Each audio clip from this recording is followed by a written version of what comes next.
कक्षा 7 विषय हिंदी इकाई 4 देश के नाम संदेश पत्र। સપના એ નથી જે તમે ઊંઘમાં જુઓ છો, સપના એ છે જે તમને ઊંઘવા નથી દેતા. એપીજે અબ્દુલ કલામ.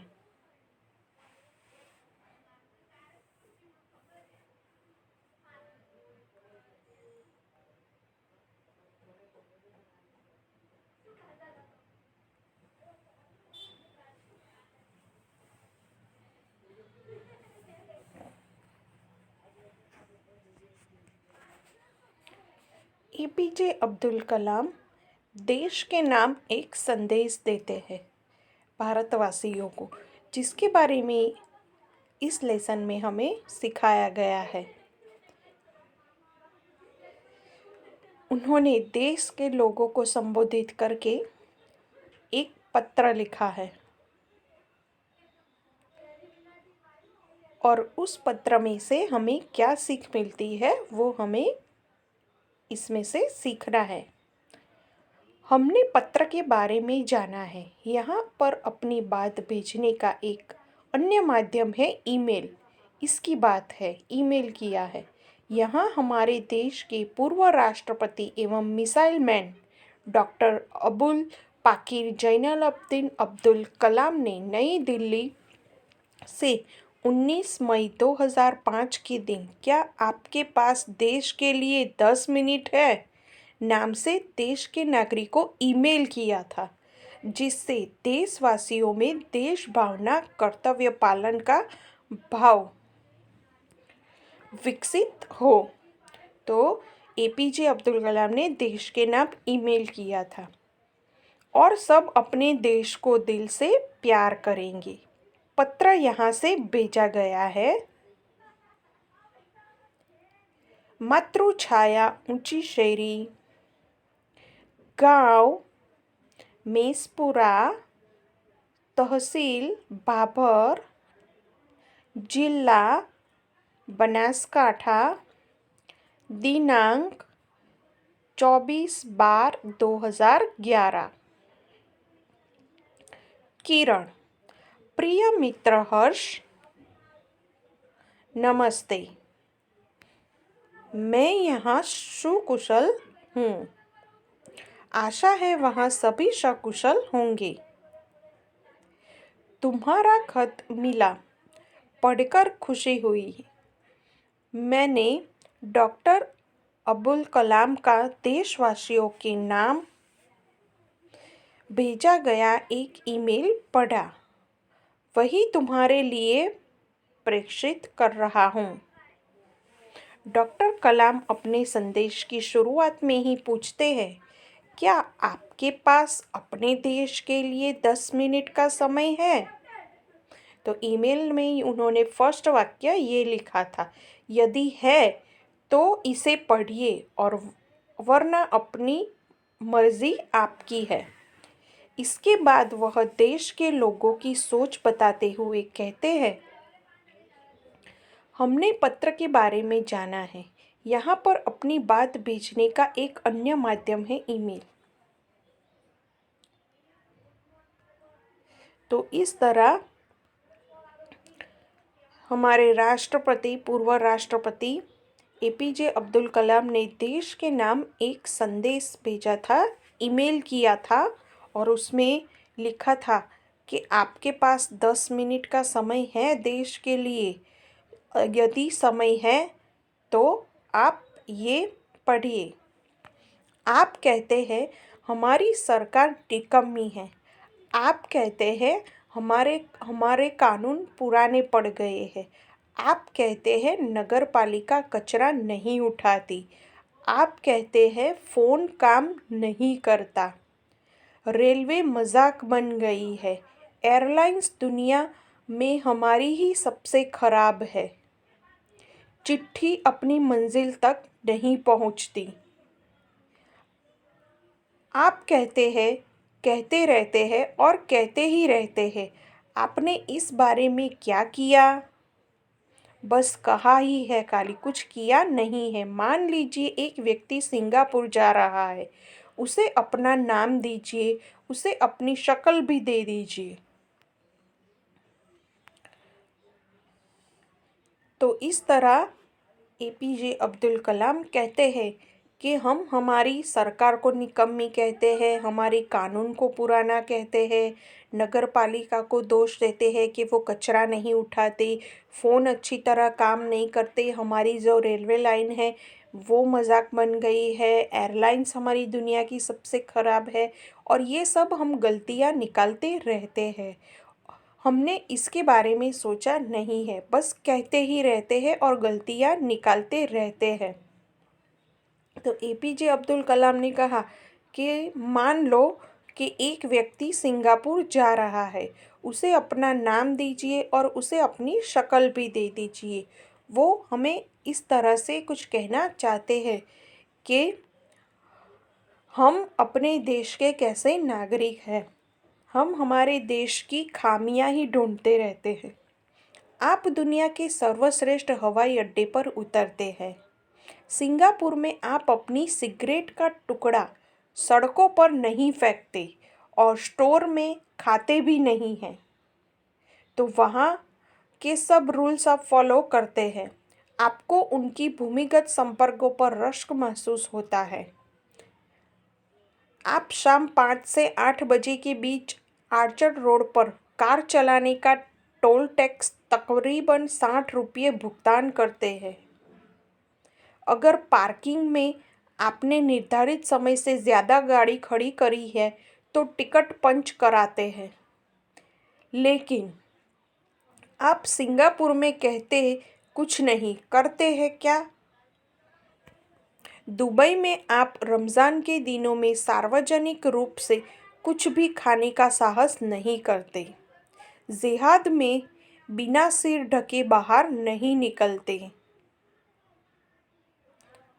तो इस तरह वो कहते हैं कि अगर आप सिंगापुर जाओगे तो सिंगापुर के सारे रूल्स फॉलो करोगे, जैसे कि सिगरेट का टुकड़ा सड़क पर नहीं डालोगे, डस्टबिन में डालोगे, या तो फिर वहाँ के जो भी रूल्स है ट्रैफिक के वो हम उसे अच्छी तरह उसका पालन करेंगे।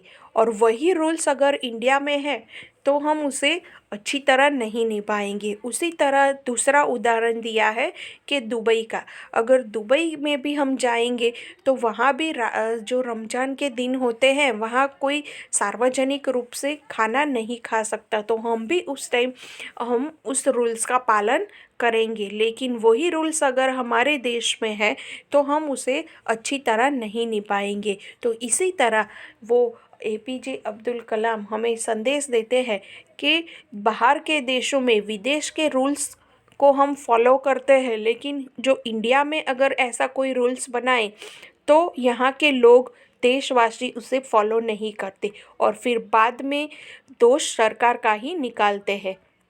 उसी तरह कहा है कि वॉशिंगटन में आप 55 मील प्रति घंटा से ऊपर गाड़ी चलाने की हिम्मत नहीं करते और पलटकर सिपाही से यह भी नहीं कहते कि जानता है मैं कौन हूँ, मैं फला हूँ और फला मेरा बाप है। ऑस्ट्रेलिया और न्यूजीलैंड के समुद्र तटों पर आप खाली नारियल हवा में नहीं उछालते हैं। टोक्यो में आप सड़कों पर पान की पिचकारी क्यों नहीं थूकते? बॉस्टन में आप जाली योग्यता प्रमाण पत्र क्यों नहीं खरीदते? मैं आप ही के बारे में बात कर रहा हूँ, सिर्फ आपके। आप दूसरे देशों की व्यवस्था का आदर और पालन कर सकते हैं, लेकिन अपनी व्यवस्था का नहीं करते। भारतीय धरती पर कदम रखते ही आप सिगरेट का टुकड़ा जहाँ तहाँ फेंक देते हैं, कागज़ के पुर्जे उछालते हैं। यदि आप पराये देश में प्रशंसनीय नागरिक हो सकते हो तो क्या आप भारत में भी ऐसा क्यों नहीं कर सकते? तो इस तरह हमारे पूर्व राष्ट्रपति एपीजे अब्दुल कलाम ने कहा कि इस तरह हम लोग अगर विदेश में घूमने जाते हैं तो वहाँ के रूल्स फॉलो करते हैं, वहाँ के जो दरिया किनारा है और वहाँ साफ़ सफाई जो भी रूल्स है वो हम फॉलो करते हैं, और वही रूल्स अगर इंडिया में बनाया जाए हमारी धरती पर तो हम वो रूल्स फॉलो नहीं करते। तो उसकी वजह कोई सरकार या कोई कर्मचारी नहीं है, हम खुद ही है। हम बोलते हैं कि वो कर्मचारी कचरा नहीं उठाते, लेकिन हम वो रास्ते पर फेंके ही नहीं, डस्टबिन में डाले और हम अपनी जवाबदारी को अच्छी तरह समझे, तो हमारा देश भी विदेश जैसा सुंदर और व्यवस्थित हो सकता है। फिर उसमें हमें कमी निकालने की ज़रूरत नहीं है। वो सब हमारे ही हाथ में होता है कि हम कैसे उसको बनाएं, हमारे देश को कैसे आगे बढ़ाएं और विकसित देश जैसा बनाएं। तो ये सब हमारे ही हाथ में होता है कि हम वहाँ के बारे में सोचें, हमारे देश के बारे में सोचें। जैसे विदेश में होता है वो सब उन नगरवासियों के हाथ में ही होता है, जहाँ जो रहते हैं उन्हीं के हाथ में होता है कि वो अपना देश कैसे व्यवस्थित रूप से वहाँ के रूल्स को फॉलो करें। तो हमें भी इंडिया में जो रूल्स बनाए हैं उसी का पालन करना चाहिए। जैसे कि अभी आगे डॉक्टर कलाम ने मुंबई के पूर्व महानगरपालिका आयुक्त तिनायकर के हवाले से कहा, अमीर लोग अपने कुत्तों को सड़कों पर घुमाने निकलते हैं और जहाँ तहाँ गंदगी बिखेर कर आ जाते हैं और फिर वही लोग सड़कों पर गंदगी के लिए प्रशासन पर दोष मढ़ते हैं। क्या वे उम्मीद करते हैं कि वे जब भी बाहर निकलेंगे तो एक अधिकारी झाड़ू लेकर उनके पीछे पीछे चलेगा और जब उनके कुत्ते को हाजत लगेगी तो वह एक कटोरा उसके पीछे लगाएगा? राष्ट्रपति ने मिसाल दी है कि अमेरिका और जापान के कुत्ते के मालिक को उसकी छोड़ी हुई गंदगी साफ करनी पड़ती है। फिर शासन व्यवस्था के बारे में उन्होंने कहा है कि हम सरकार चुनने के लिए वोट डालने जाते हैं और अपनी सारी जिम्मेदारियां भी वही उलट आते हैं। हम आराम से बैठकर सोचते हैं कि अब हमारे नाज नखरे उठाए जाएंगे। हम सोचते हैं कि हमारा हर काम अब सरकार करेगी और हम फर्श पर पड़ा हुआ रद्दी कागज उठाकर उसे कूड़ेदान में भी डालने की जहमत नहीं उठाएंगे। रेलवे हमारे लिए साफ सुथरे बाथरूम देगी और हम उन्हें ठीक से इस्तेमाल भी करना भी नहीं सीखेंगे। डॉक्टर कलाम समाज की ज्वलंत समस्याओं की ओर इशारा करते हुए कहते हैं, तो इस तरह वो कहते हैं कि अगर विदेश में किसी मालिक का कुत्ता रास्ते पर उसे गंदगी करे तो उसे खुद साफ करना पड़ता है, लेकिन हमारे यहाँ ऐसा नहीं है। गंदगी कर कर चले जाते हैं और फिर प्रशासन को ही दोष देते हैं और कहते हैं कि सब जगह गंदगी ही गंदगी है। डॉक्टर कलाम ने कहा कि अगर वहाँ के लोग कुत्ते को भी घुमाने ले जाते हैं और सड़क पर अगर उन्होंने उनके कुत्ते ने गंदगी कर ली तो वो उन्हें खुद उठानी पड़ती है और यहाँ के लोग ऐसा नहीं करते। इसी वजह से हमारे आजू बाजू आसपास जो भी है वो गंदगी फैली हुई होती है। अगर कोई खुद का ही कचरा खुद डस्टबिन में नहीं डालेगा और ऐसा सोचते हैं कि सरकार उनके पीछे एक एक आदमी लगा दे कि वो घूमते रहे उनके पीछे और उनकी गंदगी साफ करते रहे, तो ऐसा नहीं हो सकता। हमारे देश की जिम्मेदारी हमारे ही हाथ में है कि हम उसे कैसे स्वच्छ रखें।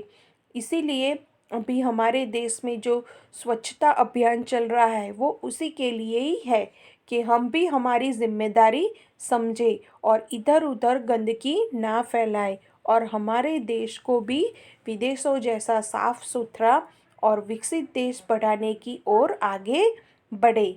हम अपनी जिम्मेदारी खुद समझेंगे तो हमें किसी को दोष देना नहीं पड़ेगा। हर एक व्यक्ति खुद की जिम्मेदारी समझे। समाज की ज्वलंत समस्याओं पर भी हमारा ऐसा ही रवैया है।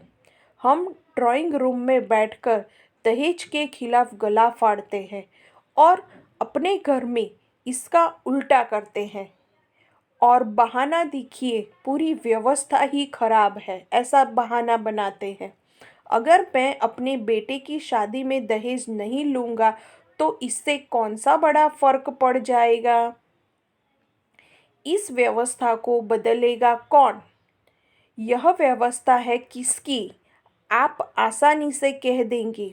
व्यवस्था में शामिल है हमारे पड़ोसी, आसपास के घर, अन्य शहर, अन्य समुदाय और सरकार।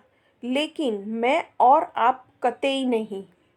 जब कुछ अच्छा करने की हमारी बारी आती है तो हम अपने परिवार को सुरक्षित कवच में घेर लेते हैं, दूसरे देशों की ओर निहारते हैं और इंतज़ार करते हैं कि कोई मिस्टर क्लीन आएगा, अपने जादुई हाथों से चमत्कार करेगा। और ऐसा नहीं होता तो आप देश छोड़कर ही चल देते हो।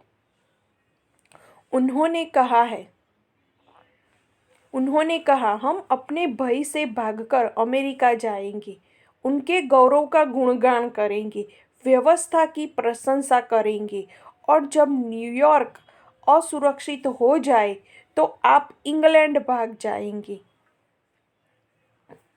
इंग्लैंड में बेरोजगारी होगी तो खाड़ी चले जाएंगे और जब खाड़ी में युद्ध छिड़ जाएगा तो आप मांग करेंगे कि भारत सरकार हमें बचाकर घर वापस ले आए।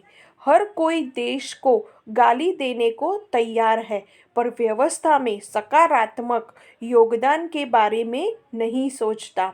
क्या हमने अपनी आत्मा को पैसों के हाथों गिरवी रख दिया है। इस प्रकार इस ईमेल के जरिए डॉक्टर कलाम व्यवस्था में नागरिकों के सकारात्मक योगदान के लिए देशवासियों को झकझोर देते हैं।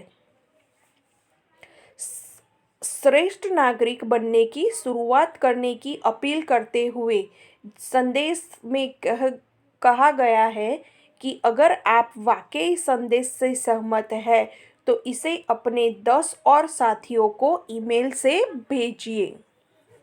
परिवार के सभी बड़ों को मेरा प्रणाम। तुम्हारा मित्र किरण।